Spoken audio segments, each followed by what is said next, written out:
Hello, and welcome to the Reselling Report for today, Wednesday, June 10th, 2020. I'm your host, Ann Eckhart, and every weekday morning I upload the Reselling Report here to YouTube to update you on the day's retail and e-commerce news, including the latest from eBay, Amazon, Etsy, and Poshmark. If you haven't done so already, I hope you'll subscribe. And now, let's get on with today's show. Well, happy Wednesday, everyone. We are halfway through the week. Woohoo! I hope everything is well wherever you are, that you are being safe. If you're going out, let's not forget, coronavirus is still out. Cases are going up in some places, so please wear a mask, social distance, stay home if you don't feel well, and wash your hands. I think hand washing should be an every time thing all the time, but let's do it even more right now. I did want to give a big thanks to Jeffrey over at Real Nifty Vintage for sliding into my inbox, my DMs over on Instagram, and letting me know about the eBay Partner Network, which is eBay's affiliate program, that you should link your own store using your affiliate link. Duh, why didn't I think of that? So thank you, Jeffrey. I'm so focused all the time on Amazon, my Amazon affiliate links, that I was like, I don't really need eBay, but yeah, could have been linking my own store using the affiliate link. So I'm going to get over there in the eBay Partner Network, sign up, and use the link to draw traffic to your store so you can make double the money, making money on the sales and make money on the affiliate.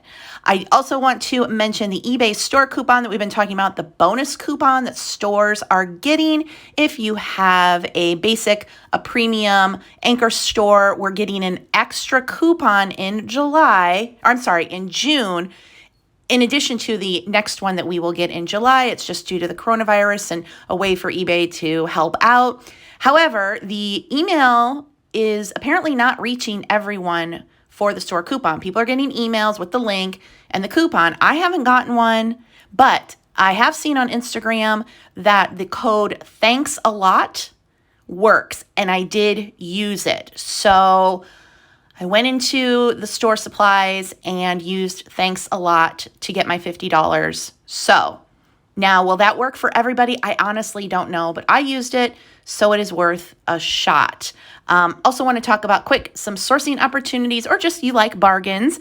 Bath & Body Works semi-annual sale is going on right now. Now, it's only going on in store, not online. So you want to check if, number one, your local store is open, because not all are. But if you like Bath & Body Works for yourself, the semi-annual sale is going on. If you like to get it for resale, some scents do well, especially if you're doing international shipping, because Bath & Body Works isn't overseas. Might be something you want to check out. Also, Michael's is doing grab bags. Again, not all Michael's stores are open right now, and not all stores are doing this or they're ready. But if you head to your Michael's and look for $5 grab bags, they used to be $2, then they went to $4, now they're $5. But they should have spring and Easter items in them, so it is worth checking out. If your store doesn't have them today, doesn't mean that they won't have them later. They do go fast, so that is something. And if you want to head to Kohl's, if your Kohl's is open, they are doing an extra 30% off clearance, including clearance that is already 90% off. So, I know we don't often think of Kohl's as items to resell, but they do carry Nike, Adidas, some other brands that might do okay. Or again, you just want to get things for yourself. So those are some sourcing opportunities at the retail stores that you might want to look into.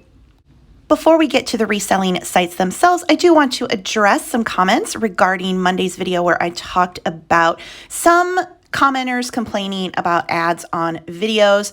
I talked about how we as content creators don't choose the ads that we place in the videos, how the ads that appear in the middle of the video, we used to be able to place them. We still can if you can figure out how it works, and I can't. So, and also that when we are making videos and giving away information, we have to make it up on the back end because we're hurting ourselves. Right. So there was someone who commented that they don't like the ads in the middle of the video because they have to stop what they're doing and skip them. I totally get it. I do have to say, though, that the ads in the middle of the videos, those are called mid-roll ad breaks, and that is where we make the most money. For a long time, I didn't know about those ads until someone told me, hey, put those ads in, and my AdSense doubled immediately when I added ads to the middle of the video. Now, again, you used to be able to go in there and place them really easily, but then YouTube Studio changed, and I can't figure it out. So I just let YouTube do it. So there is that. But I did want to read a couple comments. So the first one reads, in general, I do not have a problem with any YouTuber channel ads except the ads that run for 5 minutes. I usually browse the comments while they run. Now, usually if there's an ad in there, you can skip it. But I know sometimes you can't. But anyway, I also understand your comment about needing to be paid for the information you're providing for free in your videos, and I do not have a problem with it either. I do feel offended that you feel that many of us don't have the brain to figure out on our own what brands to purchase to resell, not to mention what sells well in your state may not sell well in my state, but I will be glad to keep watching your videos anyway. So I'm sorry that you felt that I said that you don't have a brain. I don't recall saying that, and it's certainly not what I meant. But I meant that when people are making content and they're talking about certain brands, styles, whatever, that are a little easier to find, it just creates added competition. Now, maybe you aren't benefiting from that, or you already knew that, but there are a lot of other people who don't. And there are people who have resellers that they watch, and all they do is just copy what those people are doing. So they're not learning on their own. They're just watching videos from ABC, and they write down all the brands and styles that person is getting, and then they're sourcing that. So there's also local competition. So yeah, what sells well in my state may not sell well in yours, but there are a lot of people in my area who watch me. I know they watch me. They've told me they watch me. I've seen them at sales watching me. I've seen them try to get in and get what I get first. I've had some people tell me that they got to where I was going first and got what they knew I was going to get. So there is local competition for that too. So just because people aren't commenting or active in the reselling community doesn't mean that they aren't watching the reselling community and, kind of copying what we're doing. So we need to make that up on the back end. Now, here's another comment. This is kind of long, but I am going to read it because it's, I know that there are people who feel this way. So I just want to address it. So you're defending making money on YouTube by saying you're giving away information that impacts your business. That's not a good justification because you're also giving away information that impacts the businesses of other resellers that don't have YouTube channels and might have the same information as you do. Well, now thanks to you, a few thousand extra people know that information, and it's now harder for both you and the resellers that know that information already to make money from it, or at the very least, the amount of money you make from it is a lot lower. But at least you have YouTube revenue to fall back on, right? The resellers that don't have YouTube channels that are now screwed over don't have the YouTube revenue to fall back on. I left a comment on a Lindy Glenn video where she was complaining about how she's putting herself out of business by sharing her secrets on YouTube, and I called her out on it, saying exactly what I said on here. Lindy has 75,000 subscribers and a lot of videos that have hundreds of thousands of views, maybe even millions, and those videos get more and more views every day, earning her more and more money. The resellers that aren't on YouTube that she's just made things harder for don't have that second income to fall back on. Someone actually responded to that comment that I made on her agreeing with me. They told me that they have been reselling on eBay for many years and are struggling because of the reselling YouTubers. He actually ended the response by saying he hates reselling YouTubers. I understand that you have to make money from your videos, but don't act all noble and innocent about it when you're screwing a lot of people over. What I do have a problem with are the multiple ads in the video. I hate YouTubers that fill videos with ads, especially now that YouTube adds 2-part ads. I don't care what kind of channel you have. If you put a lot of ads in your videos, you're a greedy a-hole that clearly cares about money a lot more than your viewers. I've actually unsubscribed from channels for putting too many videos in there, or too many ads in their videos. I used to have a gaming channel with 50,000 subscribers, and I never put a single ad in the video, just the ones to start. I could have put a bunch of ads in the video, but I actually cared about my viewers. Okay, so this goes to the heart of, does reselling content online hurt reselling? Probably. More people know about it. It is also important to note that a lot of people who are resellers are not online. They're not on Instagram. They're not on YouTube. They're not watching any of this content. They're just going about their business. Probably the titanium sellers, the people who are making millions of dollars a year online, aren't at all concerned with what's going on in the reselling community. Trends change. Clothing brands go in and out of style. Collectibles go in and out of favor. And we're all here to make money.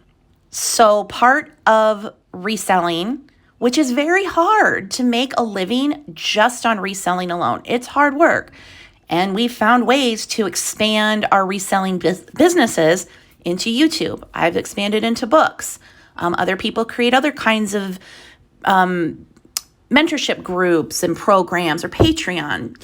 So reselling is a business, and there are many aspects to the business. Now, I get people are ticked off that anybody talks about something that they're doing, right? Too many people, now it's competition. I personally think it's just part of life. If I wasn't making reselling videos, there are plenty of other people who are. If everybody who makes reselling videos stopped today, there'd be a whole new group of people who jump in and do it.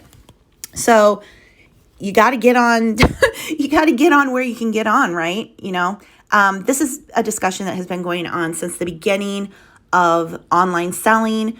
Traditional antique dealers were mad that people were selling online. It was hurting their business. Then reselling how-to videos started, and people were mad that it was hurting their business. In this business, you constantly have to pivot. You have to pivot away. You have a great seller. It's not selling anywhere. Go to the next thing. You're using a site. It's not working anymore. Go to the next site. You have to find other ways to earn money. And I don't know any resellers who don't have multiple streams of income. It's the best thing to do to develop multiple streams of income. And if part of that is YouTube or using other social media platforms, then that's what you have to do. It's a business. We're all here to make money. So if you feel that YouTube resellers are hurting your business, I would say don't watch. Get off the internet and just put your head down and focus on reselling. There's plenty out there for everyone. There's plenty of stuff out there in the world to resell. And I'm not going to apologize for putting ads in my videos. That's part of my income. I have bills to pay. So I need to make money, and part of that is YouTube. So you can let me know in the comments below what you think of these two comments that were left. Feel free to leave your opinions. I might read them on the show. I didn't mention these two people's names, but the comments are still there if you want to go get into a discussion in the comments. But with that, now let's get on to today's news from the reselling sites themselves. Let's start with Etsy today. There's a post over on the Etsy Facebook page that says, "We believe in showcasing, celebrating, and uplifting the talents of independent Black creatives.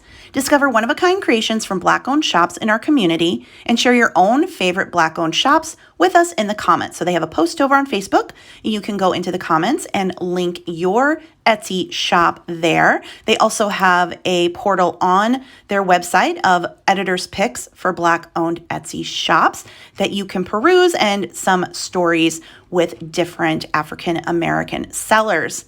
Also on Etsy, they are now offering videos in listings. According to a post in the seller handbook that's titled 3 Types of Listing Videos That Online Shoppers Love, appeal to potential buyers with product listing videos that clarify and inspire. This post reads, "Product videos can inspire, clarify, and contextualize your items in the two-dimensional world of online shopping. Research shows that adding a product video to an online listing can provide increased transparency that boosts buyer confidence and conveys valuable information that they can't get from photos alone. And thanks to the prevalence of smartphones, capturing that footage is easier than ever before. But how do you know what types of content to include?" And then they go through different videos, and they also have video examples that you can peruse. They also have a how to make listing videos with your smartphone section so that you can go through the steps. So yeah, Etsy's following the path of Poshmark in wanting people to add videos to their site. So let me know what you think. Did you know about this? And will you be utilizing videos in your Etsy listing? I think the more you can show, the better. Now it's comes down to how much time and effort do you want to spend doing things, but to be able to do it on your smartphone and just go straight into the listing seems pretty easy. So yeah, let me know what you think about videos over on Etsy listings. eBay has declared June as Traffic Month. Let's all get excited for this really creative, unique Traffic Month. Okay, whatever. Is there going to be Traffic Month merch? I don't know. Traffic Month, how to show up in Google Shopping. So eBay is starting to put the posts up about how to drive traffic to your listings. And first up here in the week, oh, this is week 2. What was week 1? Did we miss week 1? Week 1 was how marketing brings in the right customers. Oh, how eBay marketing. I guess we missed that. We're in now week 2 with Google Shopping and how to ensure your listings show up. So it is giving tips and tricks, which are things we already know to do. Use high quality images, write well-structured product titles, and include item specifics. Hopefully those are things you're all doing it right now. But if you're not, this is a little bit of a list that tells you how you can improve your chances of your listings showing up in Google search for Traffic Month. Next week, it's going to be connecting with more buyers through social media. Woohoo! So excited. I want my Traffic Month t-shirt and maybe a mug. The coronavirus pandemic has caused Amazon to see a major surge in sales. However, their shipping has been very delayed. And according to an article on the Yahoo Finance website, Amazon customers are less happy with the service despite a massive boost from coronavirus lockdowns. The coronavirus pandemic has spawned a massive acceleration in the shift toward online shopping.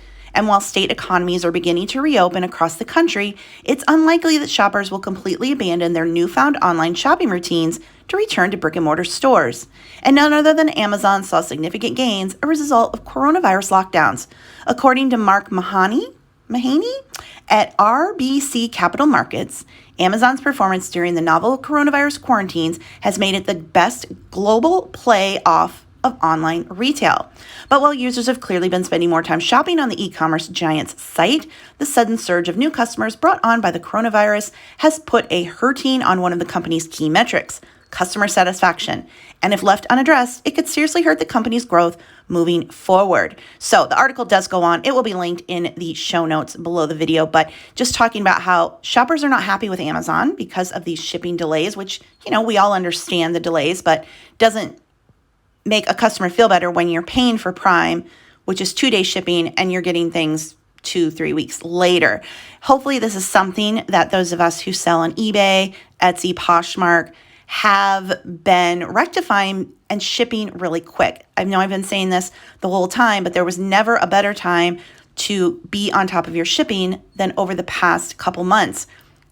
If a customer came to eBay and bought something from you and you shipped it super fast and they got it fast, they're going to be a lot more happy with shopping on eBay in the future, right? They've had a good impression, not so much so on Amazon. So these problems that Amazon's having with their shipping delays is hopefully bringing people over to eBay, eBay, Etsy, Poshmark. And if we are shipping quickly, we are hopefully creating lasting customers. So keep shipping. I ship the next business day, even though my settings are within 2 business days.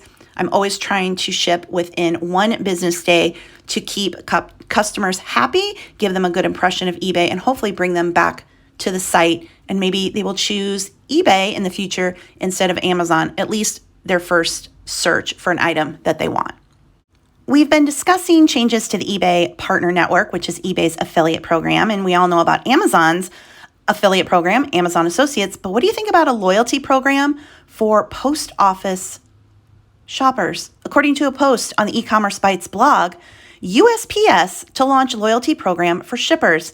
This post reads, the USPS will implement a new loyalty program for shippers and filed a notice on Friday with the Postal Regulatory Commission. It said the Board of Governors found that the new prices were in accordance with regulations. The changes would impact Priority Mail Express and Priority Mail and would take effect on August 1st. Here's a gist of the new program. The notice states that the loyalty program applies to the Postal Service business customers using Click and Ship for Priority Mail Express and Priority Mail at the shipping at the retail rates. On January 1st, the USPS would expand it to a 3-tiered program. Basic, no minimum spending, earning a $40 credit for every $500 spent. Silver level, at least $10,000 spent, earning a $50 credit for every $500 spent. And the gold level, at least $20,000 spent, you'd qualify for commercial-based pricing. This post finishes by saying we're unclear what types of businesses would use Click and Ship to purchase postage online at retail rates when they could use third-party postage providers to access commercial-based pricing. So not sure that any of this would really affect those of us who are resellers unless you have an independent site that you're selling through and you're doing shipping in a different way versus printing labels from eBay, Etsy, Poshmark directly. But yeah, that is that. So maybe they could launch a loyalty program for buying stamps or something. I know the post office desperately needs money. I don't need them to give me money, but I would like them to do anything they could to save their business. We all need the post office to survive. So we'll see what comes of the loyalty program. Again, I think it's going to affect businesses that have separate shipping from reselling sites, but we'll keep our eye on this story. And finally today, Poshmark news. There's a new press release that's been posted to digitaljournal.com. Now, I'm going to read the press release, but note it is a press release from the company themselves. So it's going to read a little bit like a commercial. So just take that in consideration. So the title of the press release is Reseller Assistant, Most Effective Poshmark Platform Created by Poshers for Other Poshers. Article reads, or press release reads, Reseller Assistant is now in the market for new and pro Poshmark resellers. It has the full support of the Poshmark community as it is designed by existing resellers to tackle real issues faced by resellers. Resell Assistant now offers sellers the chance to free up their lives again after hours of sharing and following. The feature includes self-sharing, community sharing, and following users. Moreover, there's the added advantage of real Poshmark knowledge. The assistant would provide tips and tricks on what to list and when the best time to share is. The creators of this professional virtual assistant are keen on improving the product further to help the selling community on Poshmark. The R&D team of Reseller Assistant work on the principle of planning, execution, and feedback. Reseller Assistant is offering value for money by supporting every member of the community with their starter, pro, and entrepreneur packages. These begin at $119.99 for 30 days. So there's that. There's also Ultrapreneur and Ultrapreneur Pro packages starting at $600 for 3 months. And there are also add-ons, power share packages, and a guarantee of closets shared. According to full-time resellers, the virtual assistant is in the process of becoming the most widely used tools for Poshmark as it's hassle-free and contains no bots. So, again, this is a commercial basically. It's a press release for this product. But have you heard of resellerassistant.com? I'm trying to find who is actually running it, if there are people that we know, but they have a site that you can go to and look at this. This is very expensive, I think. There's a starter plan for $25 for a week. But yeah, let me know what you think of this program. Have you heard of it? Are you looking for software or apps to help you with your Poshmark business, or are you currently using any? Let me know in the comments below. And that's a wrap on today's show. If you liked it, please be sure to give it a thumbs up and leave me a comment. Both of those things really help with the YouTube algorithm. Check out the show notes below for links to the articles I referenced. You can email me your questions or reseller stories to share on the show. My email is also below. Thank you so much for listening. I will talk to you again tomorrow. Have a great day. Bye.